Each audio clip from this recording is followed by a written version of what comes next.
Right, pretty interesting day. We had said late last week that we were watching the Russell for indication of topping pattern.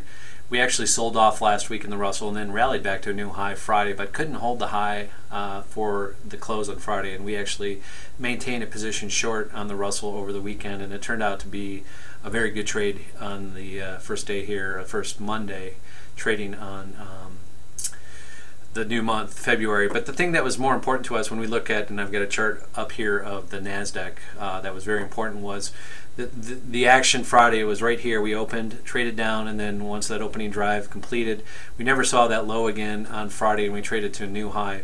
Yet that high of 27.64 didn't get to that old high that we saw the previous week of around 27.70. So that slight little nuance and divergence told us to be wary coming into the next week for the NASDAQ. So although we went home short on the Russell, we had no position in the NASDAQ. However, we watched the NASDAQ trade here overnight in this tight range, really within the ending kind of B formation that you'll see on this profile, kind of a double distribution, if you will, that we saw Friday. And we traded within this, as you can see, on the Sunday action, and then we actually broke prior to the market opening. Right before the market opened, we sold off pretty hard right down into that 27.37 area, which maintained the low that we saw on Friday and held that again. Now, what we were hoping to see, and we ended up being fortunate to take this trade in the setup, was a rally off the open up to this value range of 27.50. We actually sold a little bit early before that, about 27.48, which was also a key Fibonacci number, and we were looking for that 27.48 area from 48 to really 65 to begin selling today. I didn't think we'd even get through this 59 level, so we were really focused on this 27.48 to 59, and we got in this trade again right around the 7 o'clock hour, right before 7 o'clock hit. That turned out to be the high of the day in the marketplace, and we had a very nice break of the 37 level that held us overnight. And once we broke that, we put, you could do one of two things. You could ride the trade down or plunge it, add to the position, say somewhere around 27.36, which was the day's midline, and then we traded all the way from the high overnight of 27.59 down to the day low here around 27.09 today. So a monster move, really, considering that this market has been stuck in less than a 1% range day.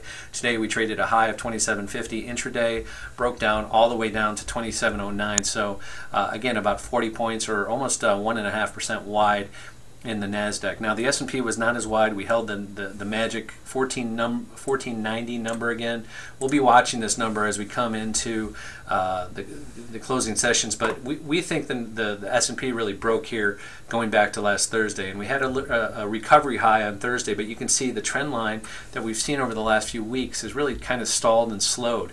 Now I wouldn't see a neckline break until we break and close below 1490. So until I see it close below 1490, all bets are off, and there's no reason we can't bounce again from here and go to another new high. So that's what I'm watching on the ES. It really still hasn't given you a go short until you get below the 1490. If we do close below 1490, I think you'll see a move next to the 1450 to 65 level. So that's what we're watching when it comes to the S&P.